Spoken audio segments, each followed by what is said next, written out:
कृष्ण की शिक्षाएं जीवन की गहराइयों को समझने के लिए एक अद्भुत साधन है। उनके विचार, कर्म और जीवन के सिद्धांत हमें यह बताते हैं कि मानव अस्तित्व का क्या अर्थ है और हमें जीवन में किस दिशा में आगे बढ़ना चाहिए। बुरे बनो तभी सफल बनोगे जैसे विचार को समझने के लिए हमें उनके जीवन की शिक्षाओं और संदर्भों को ध्यान में रखना होगा। कृष्ण के जीवन को महाभारत और भगवद गीता जैसे महान ग्रंथों में दर्शाया गया है। महाभारत के युद्ध में कृष्ण ने अर्जुन के सारथी बनकर उन्हें युद्ध के मूल्यों और सिद्धांतों के बारे में गहराई से समझाया। युद्ध का समय नैतिक दुविधाओं और मनुष्य की आंतरिक और बाहरी चुनौतियों का प्रतीक था। इसमें से कई महत्वपूर्ण सीखें हम जीवन में भी ग्रहण कर सकते हैं। जीवन में द्वैत का सिद्धांत। कृष्ण की शिक्षा का एक महत्वपूर्ण पहलू यह है कि वे जीवन को एक द्वैत के रूप में देखते हैं, अच्छाई और बुराई, सुख और दुख, प्रेम और घृणा। जीवन में हर समय, हर परिस्थिति में अच्छाई या बुराई के बीच चुनाव करना अनिवार्य है। लेकिन कृष्ण की शिक्षा का सार यह है कि केवल अच्छाई को पकड़कर और बुराई से पूरी तरह बचने की कोशिश करना ही पर्याप्त नहीं है। जीवन की वास्तविकता दोनों के मिश्रण से बनती है। कृष्ण यह सिखाते हैं कि व्यक्ति को परिस्थितियों के अनुसार अपने दृष्टिकोण और कार्य को समायोजित करना चाहिए। कई बार बुराई को सहन करना या कुछ हद तक अपनाना भी आवश्यक हो सकता है ताकि जीवन में संतुलन बना रहे। कृष्ण ने स्वयं महाभारत के युद्ध में ऐसी ही भूमिका निभाई थी।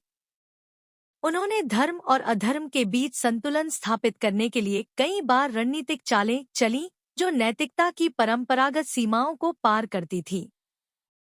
धर्म और अधर्म की परिभाषा कृष्ण ने गीता में अर्जुन को जो उपदेश दिए उनमें उन्होंने बताया कि धर्म और अधर्म का अर्थ केवल शास्त्रों में लिखी बातों के अनुसार नहीं है।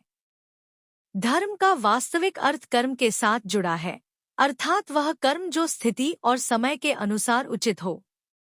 कई बार ऐसा हो सकता है कि जिसे हम बुराई मानते हैं वह किसी उच्च उद्देश्य की प्राप्ति के लिए आवश्यक हो। कृष्ण ने यह भी कहा कि अधर्म का तात्पर्य केवल अनैतिकता नहीं है, बल्कि वह कर्म है जो संसार के लिए हानिकारक हो।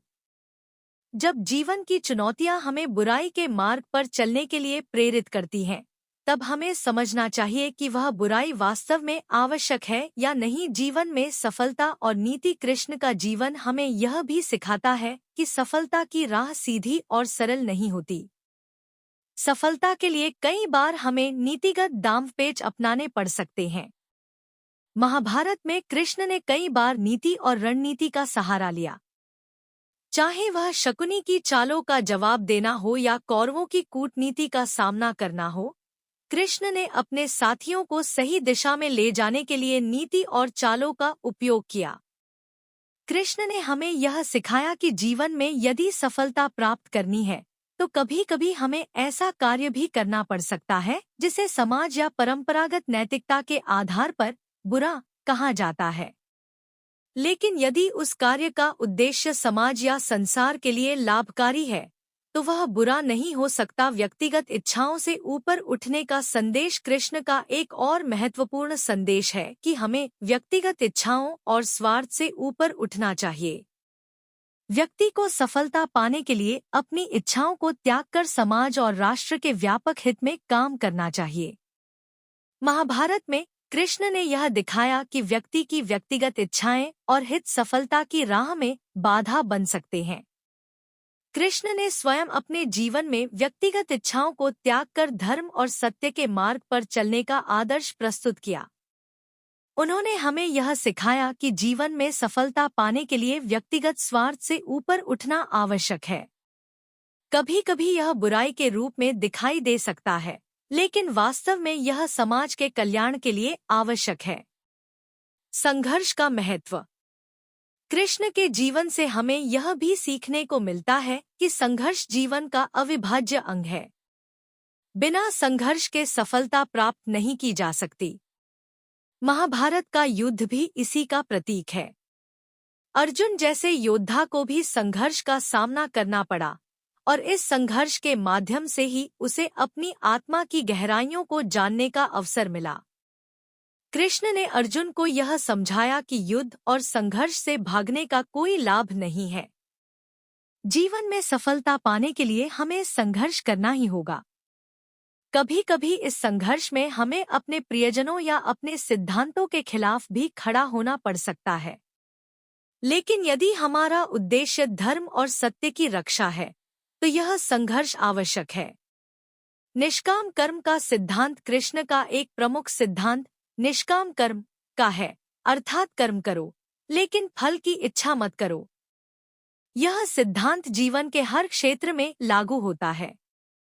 जब हम किसी कार्य को बिना किसी स्वार्थ के, बिना किसी फल की अपेक्षा के करते हैं, तब हम सच्ची सफलता की ओर अग्रसर होते हैं। कृष्ण ने गीता में कहा, कर्मण्येवाधिकारस्ते मा फलेषु कदाचन। इसका अर्थ है कि हमारा अधिकार केवल कर्म करने में है, न कि उसके फल में। यदि हम केवल अच्छे कर्म करते हैं और उसके फल की चिंता नहीं करते, तो जीवन में सफलता स्वयं आकर हमें मिलती है। अंत में क्या है बुराई? कृष्ण का संदेश यह भी है कि जीवन में बुराई और अच्छाई एक दूसरे के विपरीत नहीं है। वे दोनों एक ही सिक्के के दो पहलू हैं। हमें यह समझना चाहिए कि जो बुराई हमें किसी विशेष परिस्थिति में दिखती है, वह किसी अन्य परिस्थिति में अच्छाई बन सकती है। कृष्ण के अनुसार बुराई का मतलब हमेशा अनैतिकता या अधर्म नहीं होता। कई बार बुराई को भी अपनाना पड़ सकता है यदि वह धर्म और सत्य की रक्षा के लिए आवश्यक हो।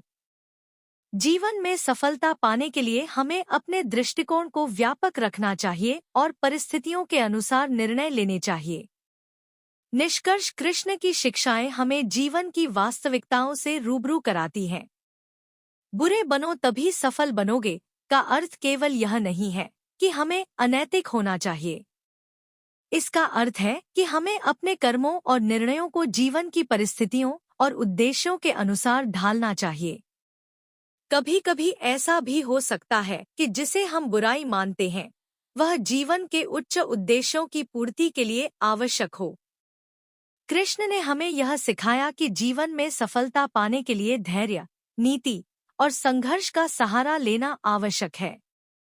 यदि हम अपने जीवन को सही दिशा में ले जाने के लिए दृढ़ हैं, तो हमें अपने मार्ग में आने वाली बुराइयों से घबराना नहीं चाहिए, बल्कि हमें यह समझना चाहिए कि जीवन का हर पहलू एक शिक्षा है और बुराई और अच्छाई के बीच का संतुलन ही हमें सच्ची सफलता की ओर ले जाता है।